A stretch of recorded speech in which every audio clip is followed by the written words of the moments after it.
It's Halloween! Oh my goodness gracious. It's October. I don't know what's happening. Time flies. But this is my wife. Her name is Sam. Hi, guys. Last year we did something very similar. We did a scary movie night last Halloween, and you guys really, really enjoyed that. I left links for last year's show in the description, so we decided we'd do it again this year. We're going to talk about movies, though, that maybe not everyone loves. Maybe critics didn't like it. Maybe people didn't like it. Maybe it didn't gross a lot at the box office, but maybe we kind of enjoy them. We also prepared 2 skits this time around for you guys to enjoy, one at the beginning and one at the end, and we're going to kick this off with the first one.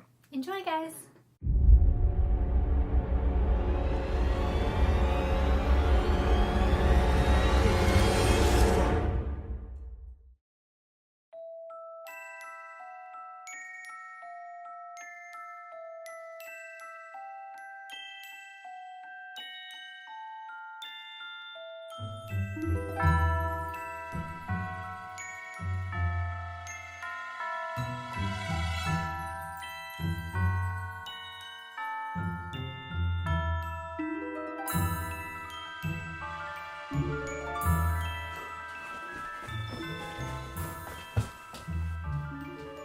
Oh my god, are you guys ready for the best horror movie marathon ever? Yes! Okay, we have every single Chucky movie on Blu-ray. The complete Nightmare on Elm Street collection. The complete Friday the 13th collection, including Freddy vs. Jason. The complete Halloween collection, including Halloween 6, The Curse of Michael Myers producer's cut. We're not watching Jason X, are we? Oh my god, that movie was such shit. Yeah, but it had a good death, though. He freezes that one chick's head and then He just takes her head and just smashes it on the table. I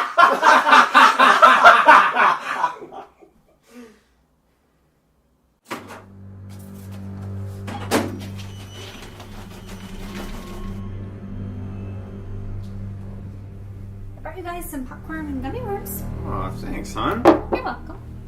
You're the best.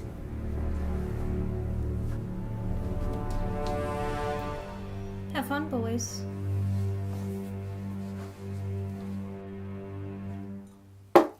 So what movie's first?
what the fuck?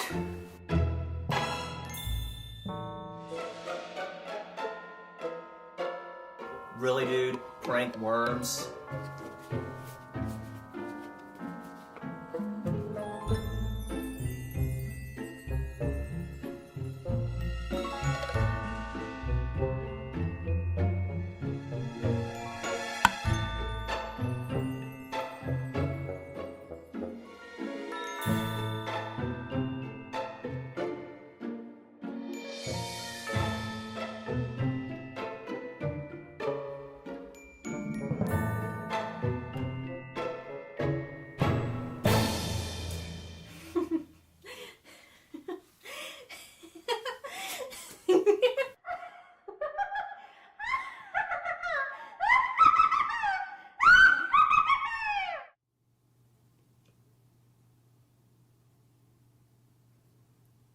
Let's just get into the video. Kicking off our first pick for this Halloween season, we have I Know What You Did Last Summer. Not really the best movie ever. In fact, it kind of sucks. And like I said, one of the things we looked at in this video were films that maybe critics didn't like, or people didn't like, or that didn't really gross that much money, but we still enjoy watching. It's one of those 90s movies with like all those 90s pop hit people, like Jennifer Love-Hewitt and Ryan Philippe and Freddie Prinze Jr., who's like the king of 90s trash, basically. Pretty stereotypical teen psycho killer drama that's filled with pretty girls and nudity and some not so nude scenes. It's almost like it's a PG-13 movie. The movie's rated R, but it's like they always cut corners throughout the whole movie. It's like they have all these opportunities to do these rated R things. Because I watched it recently, and it's one of those movies where you're like, this is rated R, right? Why don't you just go rated R? But no, it's almost like a teen movie, but it's not made for teenagers because it's rated R. It was in this really strange period in the 90s where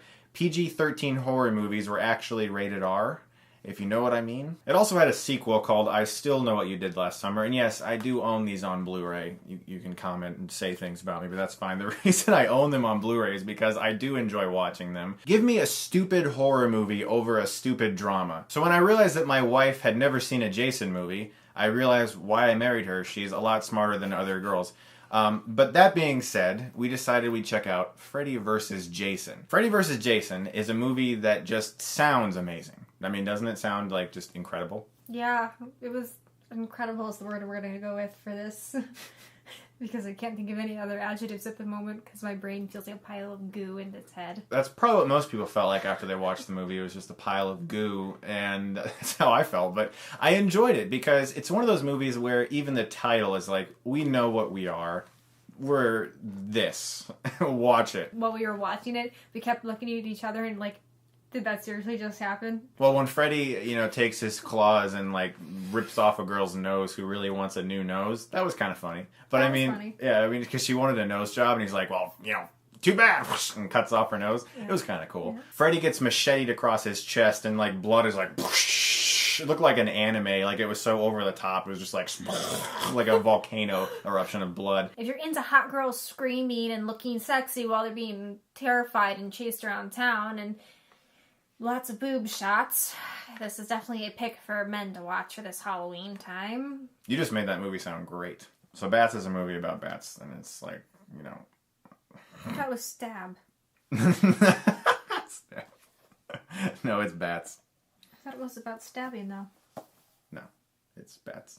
So every once in a while comes along a movie starring Lou Diamond Phillips that you can't turn your eyes away from. It's a terrible, terrible movie that's filmed like absolute shit, and yet it's amazing. And that movie is Bats. Bats is a movie that I grew up with. My friends and I used to watch the VHS tape of Bats over and over again. Don't ask me why. It's one of those things where you can't explain it. It's like some kind of paradox. We all knew it was terrible, and yet we put it in the VCR, we pressed play, and we watched it. And we watched it more often than we probably should have. It wasn't very good for our IQs, and similar to Freddy vs. Jason. So much. Thank you. And similar to Freddy vs. Jason, we were in piles of goo by the time it was over in regards to our heads, anyway. I have yet to see it, and I don't think I probably ever will. I've chosen not to force her to watch this movie. It's one of those things where you have to make compromises, and she's the woman I love, so it's one of those respect type things where it's like I'm not going to force her to do something like that. It's like you wouldn't ask your girlfriend or boyfriend to step out into moving traffic, would you? I wouldn't ask her to watch Bats either. That being said, I do enjoy the movie. He likes it, not me. Yeah. Now for this pick, this is a movie that actually a lot of people genuinely like, particularly the first one. Not too many people like the second one, but critics didn't really get this movie or appreciate it that much, despite the fact that I thought it was actually a really damn good horror movie. Not even really a guilty pleasure, but I like Jeepers Creepers 1 a lot. It has Justin Long in it. It was directed by a man who is convicted of certain things that unfortunately happened, but, he went to jail and, We'll forget about that. Well, he moved on from that, and hopefully. Jeepers Creepers 2, however, is like filled with homoerotic imagery. Like every single boy in the movie is always shirtless, and it's true. Like you watch that movie, the boys like suntan on top of a bus. Like what? They all pee in a line, and they like judge each other's penis lengths. Like it's crazy how homoerotic the film is, and it makes sense considering what the director was convicted of. But the first Jeepers Creepers, I'm not saying the horror I know, that I happened know, is bad. It's The homoerotic scenes that you just reminded me of that I never really connected the dots with for some strange reason. I don't know why until you just... That school bus was connected. filled with boys. It really was. That being said, though, the first Jeepers Creepers I actually think is a really underrated horror movie. If you guys haven't seen that, it's a pretty good monster movie, and it's also really suspensefully directed. It was executive produced by Francis Ford Coppola, who, of course, made The Godfather, and Jack, starring Robin Williams. How did that happen? Yeah, I honestly think it's an enjoyable horror film for being part of a horror genre. You kind of have to judge these movies a little differently, because when you look at a horror franchise, generally they're not really all that great. But if you judge them based off of other horror films, because there's different types. There's like genuinely good horror, like The Shining. Then there's the fun, wacky horror, like Killer Clowns from Outer Space. Then there's like moderately not too bad horror, like Jeepers Creepers. And then there's like Halloween Part 6, you know. The producer's cut ain't bad, though. So our next Halloween pick for the year is Lake Placid. You know, when I was younger, I didn't realize that was a comedy. Really? They dangle a cow and 50 feet above the air. Yeah, I mean, you know, but Twister has a cow floating by and it wasn't a comedy. It's a 70-foot crocodile in a lake with a cow floating It's in great, midair. but I mean, like, it like, there are so many movies like that, and it also spawned a lot of straight-to-DVD sequels. But that being said, it actually kind of was a tongue-in-cheek comedy. It had a lot of really great jokes in there. Bill Pullman is in it, you know, from Independence Day. Does anybody else remember how many people get killed in this film? Because the entire time I'm pretty sure I was laughing my butt off at some of the stupid stuff and cracking my butt up when Betty White came out of the cabin. Yeah, Betty White, what the hell? I mean, it's like, that's the kind of thing right there. Okay, this is a comedy. But when I was like 10 years old, I was like, crocodile movie, yay! And then I didn't realize, and then nowadays I watch it and Betty White's popping jokes and everything. I'm like, okay, this is definitely a comedy. Don't really try to connect the dots on how it survived that far north when the ice lake frozen over thing goes on and alligators generally die from cold. You should start a channel of your own called Analyzing Crap. And you take like really dumb horror movies and then you like say everything that's wrong that would never actually happen in real life, and it would be really entertaining. I'd have like thousands to choose from. Yeah, because they're all stupid. Okay, so like I said, there was a time period in the 90s where horror films that were rated R almost felt like they were really made for like 14-year-olds. I Know What You Did Last Summer, and movies like Urban Legends starring Jared Leto, future Oscar winner, which is kind of cool. This movie was about a killer who, surprise, surprise, was killing people based off of urban legend stories. You know, there's somebody behind you. Don't flash your lights at an oncoming car because they'll crash into you. That kind of stuff. Don't drink Pop Rocks and soda together. Correct, exactly. And it had the horror great Robert Englund playing the teacher of the school. He's, of course, Freddy from the Nightmare on Elm Street movies. Wexler, right? Professor Wexler? Something like that. I'm pretty sure it's Professor Wexler. Your memory's probably better than mine. Heads cut off, stuff things in trunks, all the good stuff to get you there. All the good stuff. This is one Chris kind of makes fun of me for really liking, and that is Odd Thomas. I have the book and I have the DVD. Oh, I love this series and I love the actor, and I don't know why it got ripped on as bad as it did. I don't think it is bad as the critics made it out to be. It's really actually a fun kind of cheesy horror film in its own right, and not the extreme horror film level. And it's actually got a kind of a dark edge to it if you really kind of watch it. I'll be honest, I didn't really see the ending of the movie coming. I won't give it away for those who haven't seen it because not a lot of people did. But it actually was a legitimately clever ending, and Antoine Yelchin is great in the movie. You know him from the Star Trek films, and I thought he was really good in the movie. But there's just like this aspect of the story that felt really jumbled to me, and some of the CGI was really below par because it was Stephen Sommers who directed the Mummy remake and the G.I. Joe movie.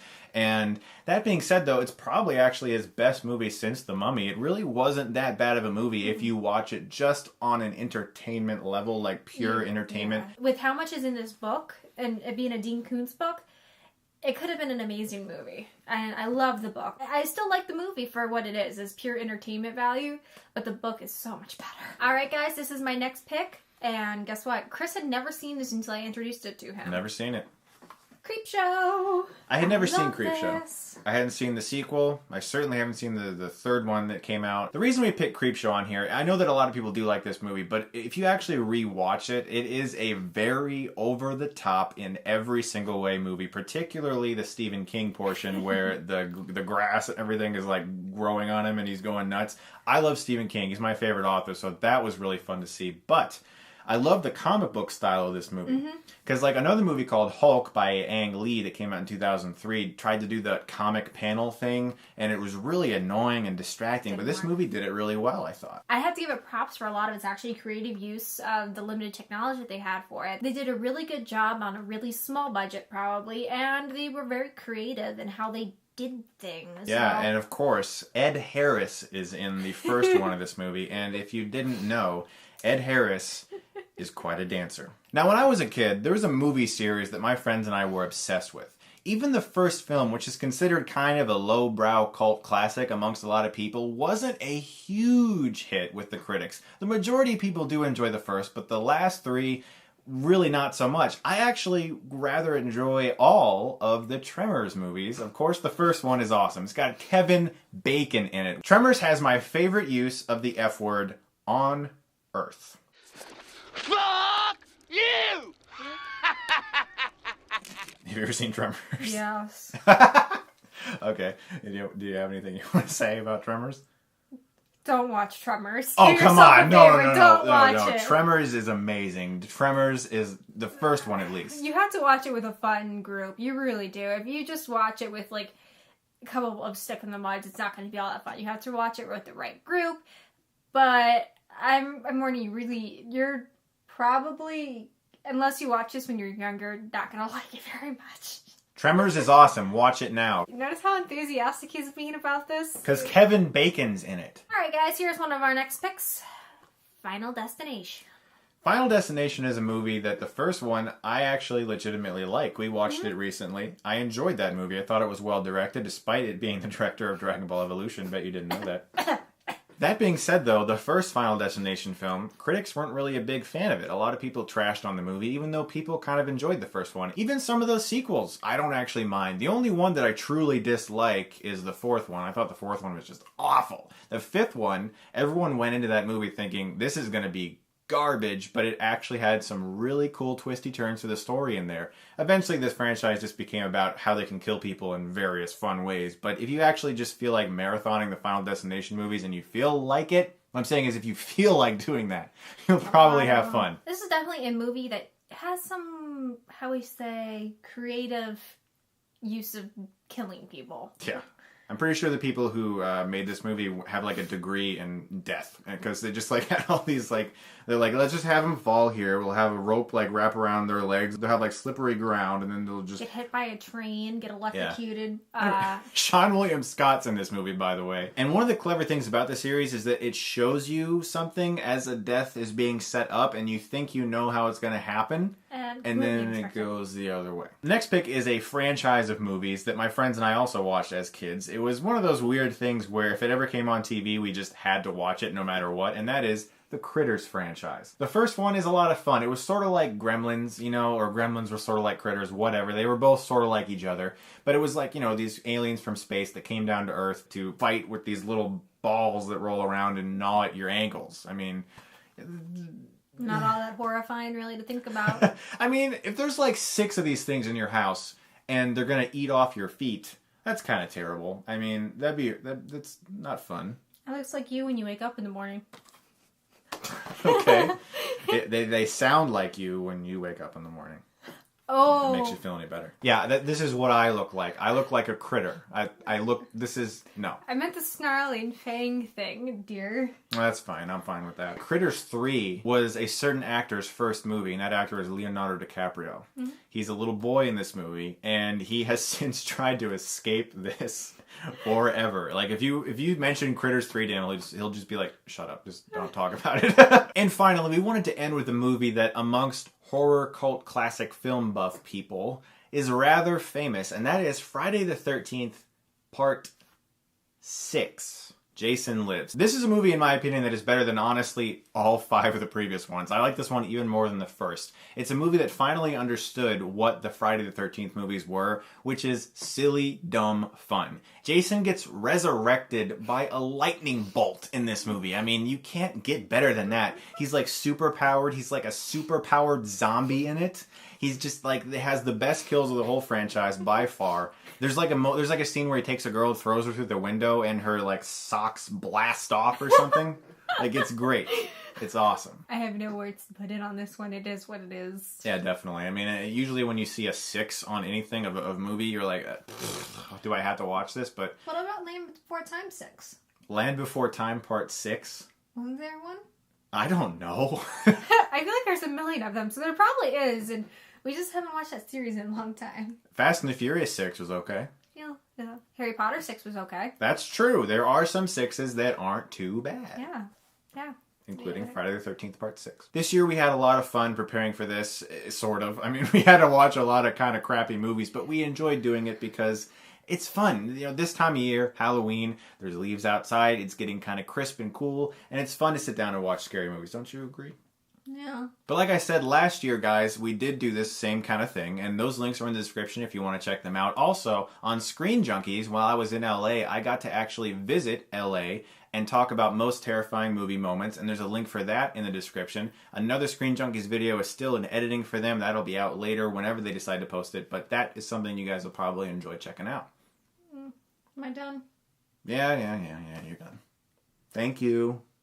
Really? Handshake? Thank you. Mwah. At least I got a kiss on the head.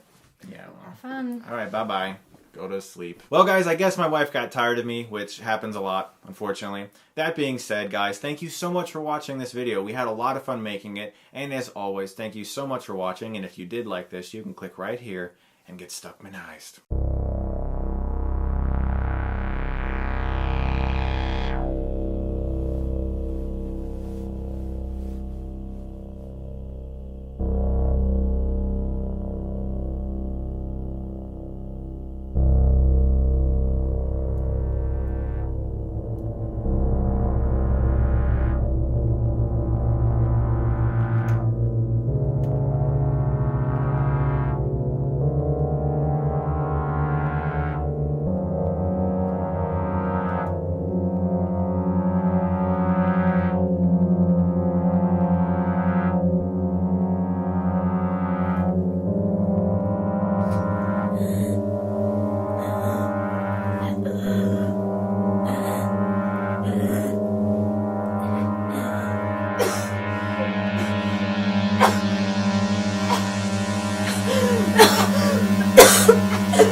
Wait a minute. This is all a dream. I can control this.